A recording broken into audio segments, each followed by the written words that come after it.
tinuruan ako ni Katribo kung paano yung pwede nating gawin para ma-pressure ang ICC.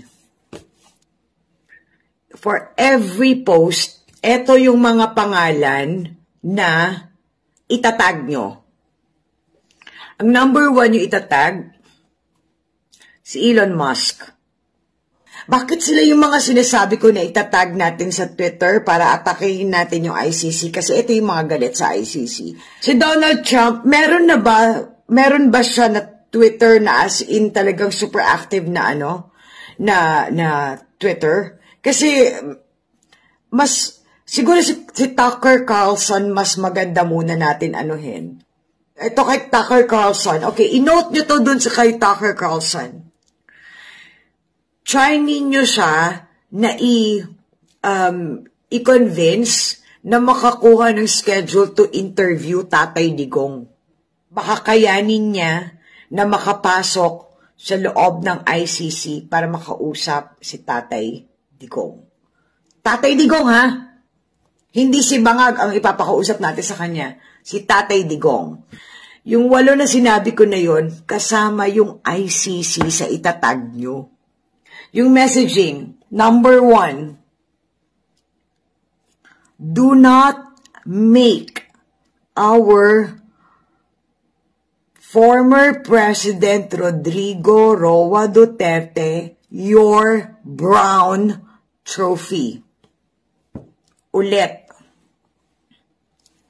Do not make our former President Rodrigo Roa Duterte your brown trophy.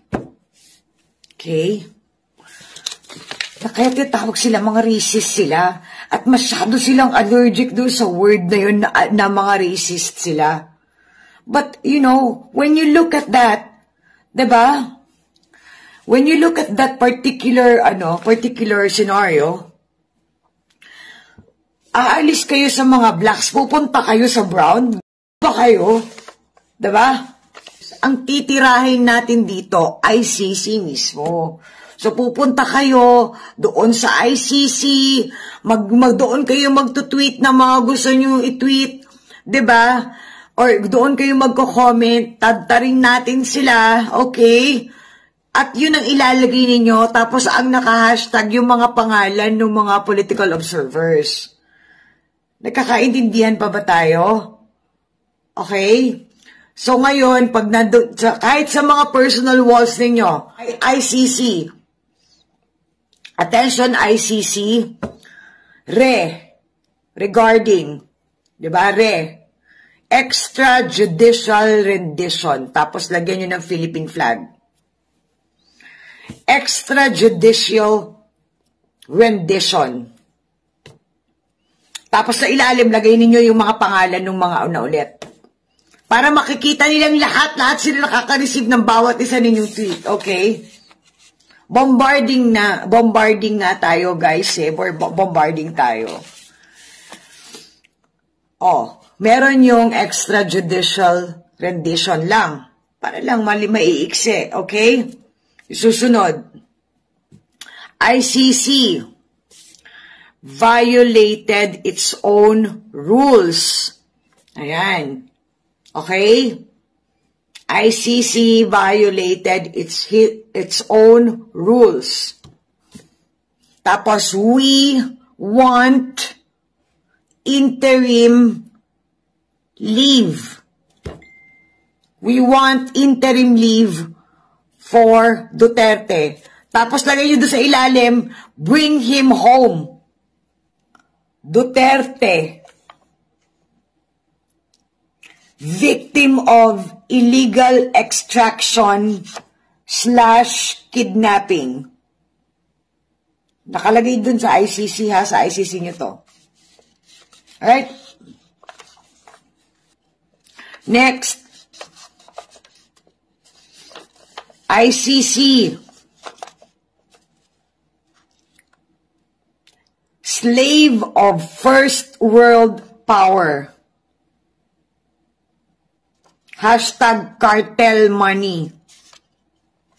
Mananagasa na rin lang tayo. Nila, anong kala nila sa atin, bobo? Kaya English ang gagawin natin. Kasi for them to know properly properly spelled. Para hindi nila tayo deadmahin. Okay? ICC, slave of first world power. Cartel money. Kasi yun ang nagpapaano sa kanila. Ang yan, mukhang pera. Di ba naalala nyo? Mga hayop na yun, mga PG rin. Pinagbakasyon pa rin tambalos-los yung mga dito dyan sa Pilipinas last year. Ng ina nila. So, tirahin natin. Napagtanto ko po mga kababayan na ang may kasalanan sa lahat po ng nangyayari kay dating Pangulong Duterte at ang dapat sisihin po ay ang mga DDS, in my opinion. Bakit ko po nasabi yan? Iisa-isahin ko po, no? Yung rason kung bakit po nasampahan ng kaso si dating Pangulong Duterte sa ICC ay dahil sa tinolerate, enable at sinuportahan ng mga DDS ang polisiya ni dating Pangulong Duterte na war on drugs kahit alam nila pare-pareho at ni dating Pangulong Duterte na may mga paglabag sa batas ito. May mga EG case at saka may mga pronouncement siya, no? Polisiya na talaga namang pwede niyang ikapahamak pagdating sa legal na pananagutan, no? Noong panahong sinasabi ni dating Pangulong Duterte na shoot them dead, palabanin nyo, pumapalakpak at sumusuporta ang mga DDS kahit alam nila na mali ito. So, si Pangulong Duterte, in my opinion, kahit alam niya na mali yung mga bagay na yun, at yung kanyang war on drugs na may mga na-commit na pagkakamali or illegal, ginawa pa rin niya dahil nakikita niya yung suporta ng mga tao. Siguro, para sa kanya, total naman, mas maraming sumusuporta sa akin or marami akong suporta, kahit mali ito, gagawin ko. Yun po yung nakita ko, mga kababayan. And siguro na-pressure po siya dahil sa laki ng suporta na naramdaman niya nung panahon niya habang ini-implement ang kanyang war on drugs policy. No? So sa tingin ko talagang mga DDS po ang may kasalanan kung bakit nasampahan ng kaso sa ICC si dating Pangulong Duterte. Pangalawa, yung tao na tumulong sa mga biktima para magsampa ng kaso sa ICC, anong ginawa ng mga DDS? Ininsulto, minalign, ginawa ng fake news, kung ano-anong panlalait ang sinabi, tinawag na sandalong kanin, tinawag na trililing. Pero ano? Anong nangyari? Nagtagumpay yung taong yon? Sino yung taong tinutukoy natin? Si Senator Trillanes na maipakulong si dating Pangulong Duterte. So si Trillanes sa kabila ng pangungutya sa kanya, panlalait at mga fake news na ipinakalat laban sa kanya, anong ginawa niya? Nilabanan niya ito ng pagsampa ng kaso at ng ebidensya at ng mga testimonya, no? Kaya hindi kayo umubra kay Trillanes kaya hindi niyo siya matalo. Dahil yung panlaban niyo sa kanya, panlalait, pangiinsulto, fake news, siya ang panlaban niya sa inyo, testimonies, ebidensya. Maaring natalo si Trillanes sa mga eleksyon. Pero natalo siya dahil sa mga kasinungalingang ikinalat laban sa kanya. Kaya yung mga tao siguro hindi siya binoto. Pero in reality, wala kayong napatunayan na mga akusasyon nyo laban kay Trillanes. Kaya siya ang nananalo na ipapakulong niya kayo. And sa tingin ko, marami pa siyang laban sa inyo na ipapanalo niya, mga DDS. Sumunod, fast forward. Nasa ICC na ang kaso, may investigasyon na nangyayari, no? Sa ICC, sa Quadcom, sa Senate. Anong ginawa nyo? Habang may investigasyon ng ICC, may hearing sa Quadcom at sa Senate, anong ginawa nyo? Nagpakahambog kayo. Ano mang sinasabi nyo? Tignan nyo, pinahiya ni Tatay Digong, ang mga congressman sa Quadcom. Nilaro lang sila ni Tatay Digong. Matalino yan strategist yan Master tactician, chess master. Tignan nyo, nagmukhang eng-eng si Senator Risa Hontiveros. Ang galing talaga ni Tatay Digong. Yan ang naging ugali nyo ng mga panahon na nililites or nagkakaroon ng hearing sa Quadcom at sa Senate. Nagpakahambog kayo. Anong sabi nyo? Nasaan na ba yung ICC? Ang tagal ng warrant of arrest. Sasampalin namin ng ICC. Sisipain namin yan. Yan din ang sabi ng dating Pangulong Duterte. Nagpakahambog kayo. Yung mga extrajudicial confessions sa publiko and under oath ni dating Pangulong Duterte sa Quadcom, under oath siya doon. And sa Senate, maaaring magamit yung laban sa kanya. Binigyan niya ng pampalakas or binigyan niya ng malakas na laban ang prosecution laban mismo sa sarili niya. Pero nagpakahambog pa rin kayo na sobrang taas ng tingin nyo sa kanya na akala nyo, ang narrative niya pa nga, abogado yan, alam niya ng ginagawa niya, alam niya ang sinasabi niya. Pero at the end of the day, ang mga nangyayari ay hindi pumapabor sa inyo. Pero hambog pa din kayo. And habang ginagawa nyo to, yung mga hambog na narrative nyo, yung mga kayabangan nyo, anong ginagawa nyo dun sa nag-iisang tao na may hawak ng desisyon para payagan o tutulan ang Interpol or ang ICC para maaresto si dating Pangulong Duterte? Anong ginagawa nyo kay President Marcos Jr.? Binabalahuran nyo rin. Ang dami nyo, yung mga content, no? Ng mga vloggers nyo, ni Maharlika. May pambabastos, disrespect, intriga. Anong ginawa nyo? Tinawag nyong bangag, pulboronic, adiktador, at kung anong-anong intrigang pinalabas nyo. Sinugod sa ospital, nagjombagan, may orgy-orgy pang nalalaman na sinasabi si Maharlika. At ito ang isang halimbawa, basahin nyo. Minumura nyo, binabalahura nyo. Phenomenal President, maraming salamat, Bongbong Marcos. Mahina kukote mo, wala kang kapana-panalo dito, baliw. Mahina kukote mo, wala kang kapana-panalo dito, baliw! Nasa world stage si Pangulong Duterte ngayon. Ang taas ng tingin nyo sa sarili nyo. Kasi pakala nyo, kayo yung makapangyarihan at mapoprotektahan nyo ang dating Pangulong Duterte. Isipin nyo mabuti kung anong ginawa nyo. Doon sa tao, sa nag-iisang tao na may hawak ng desisyon kung papayag ba o tututol siya sa Interpol at ICC para maaresto si dating Pangulong Duterte. Binalahura nyo siya. Ngayon, yung desisyon niya, hindi pumabor sa inyo. Anong nangyari? Nag-iyakan kayo. Nagalit kayo sa kanya. At kung ano-ano pang binabalak nyo gawin para pabagsakan ng ekonomiya. No remittance day. Sa palagay nyo makakatulong yan? So fast forward, na-aresto si dating Pangulong Duterte. Ganun pa man, na-aresto siya, hindi pa rin kayo nagbago. Nagpakahambog pa din kayo. Anong naging naratibo nyo? Sadyang nagpa-aresto si Tatay Digong. Taktika niya yan. Tignan nyo, pagmumukain niyang TANGA ang mga judges ng ICC. Ganun ang mga narrative na naririnig namin sa inyo.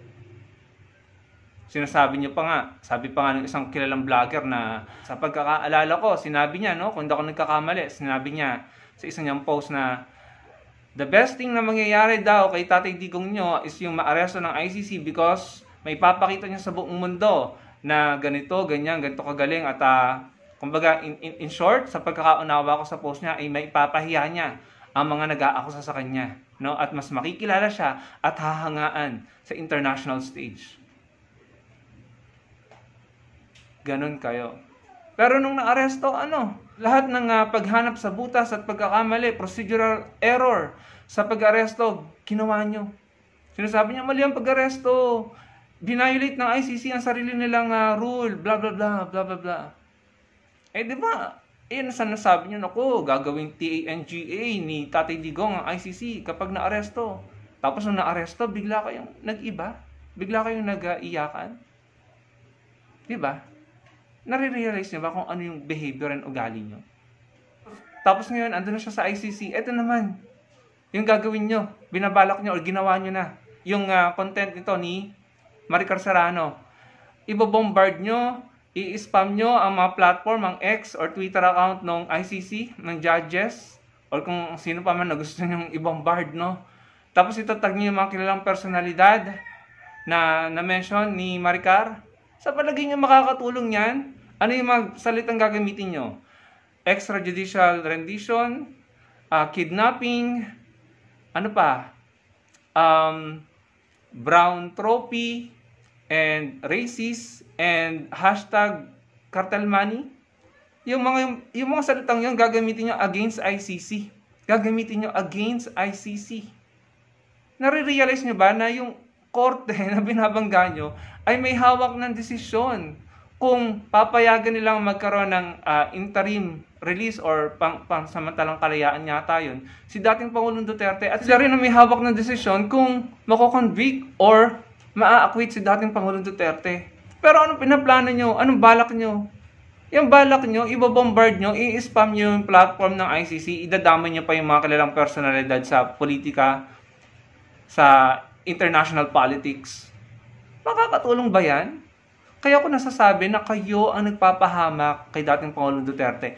Kaya ako nasasabi na kung sino man ang may kasalanan dito, sa lahat ng nangyayari kay dating Pangulong Duterte, kayo yon mga DDS at kayo ang dapat sisihin. Yun na nga, no? Ito na nga, pinag-uusapan ng interim release ni dating Pangulong Duterte. Anong ginagawa niya? Hindi naman kayo tumigil sa pangungutya at pambabastos kay Pangulong Bongbong Marcos Jr. Patuloy kayo sa pag-i-express nyo ng galit. Yan ang problema nyo. Emotional kayo. Kaya natatalo kayo kasi yung emosyon nyo ang pinaiiral nyo. Kaya never kayo nanalo kay Trillanes. Again, interim release ang goal nyo ngayon para kay dating Pangulong Duterte. Pero anong ginagawa nyo? Binabangga nyo, binabasos nyo, binabaluhura nyo si President Bongbong Marcos Jr. na may desisyon kung magko-comply sa kondisyon ng ICC. Bukod doon, yung ICC, yung mismong korte na maaaring magbigay ng interim release or mag-grant ng request na interim release para kay dating Pangulong Duterte. Ano binabalak nila Maricar? Ito si Maricar Pasimuno. Susugudin ang platform ng ICC, ipapahiya ang ICC, hashtag cartel money, brown trophy, racist, inaaksa ng racism. At tapos ano pa? Extrajudicial rendition?